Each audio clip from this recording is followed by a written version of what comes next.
Daniel lived a normal life in his small apartment, working a 9-to-5 job. Nothing unusual ever happened to him until that night when his phone vibrated, displaying a message that read, "Do not go to work tomorrow." Daniel stared in disbelief. With wide eyes and a racing heart, Daniel sat up in bed, gripping the sheets tightly as he tried to comprehend the eerie message. The dim light cast shadows around the room, amplifying the sense of unease that filled the air. Message read, "Do not go to work tomorrow."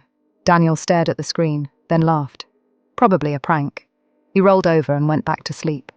Prompt. Morning sunlight through window. Man checking phone confused. Morning came. Daniel grabbed his phone and froze. A second message had arrived. "You didn't listen yesterday." Yesterday? He checked the first message timestamp again. His stomach dropped. The message was dated tomorrow. Someone had texted him from the future.